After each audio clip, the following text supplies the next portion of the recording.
Welcome back YouTubers, this is Hurrani and you are watching another GNS3 tutorial. Now that you've learned how to use GNS3, what I believe is that it's important for you to learn some fixes of GNS3, as GNS3 is a software with a lot of bugs. So how to fix those bugs, I'm going to teach you in this tutorial. So today's discussion is about the problems with the flash storage in GNS3 switches. Sometimes what happened that when we try to create VLANs in GNS3 switches, they do not allow us to create the VLAN. Instead, they give an error message that there's not enough storage in flash. So let's see how to fix this error. Let's open GNS3. So let us add a new GNS3 switch.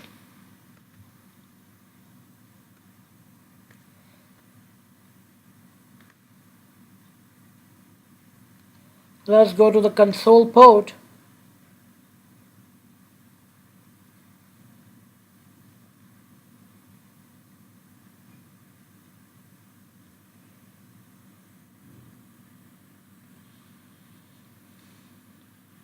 And let me do a show VTP status for you. What we see here is that the switch is a VTP server. Everything is under control. The VTP version currently in use is 2. It locally supports 36 VLAN that can be created on this switch. So let us go to global configuration mode and try to create a new VLAN. So now we have created a new VLAN. Let us exit out of VLAN configuration mode. So what we see here is that it is giving us an error that it does not have enough space in its flash. It is trying to squeeze the flash, but it is unable to do so. And this is a kind of error that you may face when you will try to create a new VLAN in your layer 3 switch. So how to fix it is that you can just delete this device, as you cannot change the current configuration of this device, as we will need to change the hardware configuration of this device.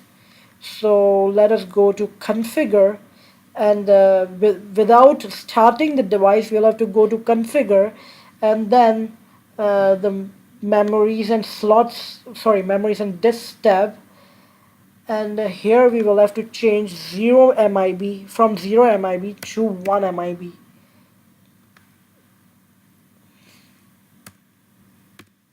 So after doing so, just apply the settings and click OK, and then start your device, and then go to the console port of your device.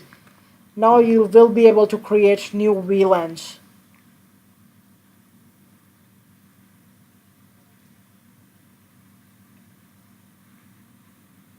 So let's see now we can create a new VLAN or not. Let's go to global configuration mode and try to create a new VLAN. So let us exit out of global configuration mode, and yippee! We have created a new VLAN. So let us check whether the new VLAN has been created or not. Let's do a show VLAN-switch. So what we see here is that our new VLAN has been added to the current configuration. So this is the way we can fix this bug. Tutorials about how to add switches to GNS3 are in my previous video. If you would like to check those tutorials, you can check that by clicking on the link in the description. Thank you very much for watching my videos, and don't forget to subscribe my channel. Thank you very much.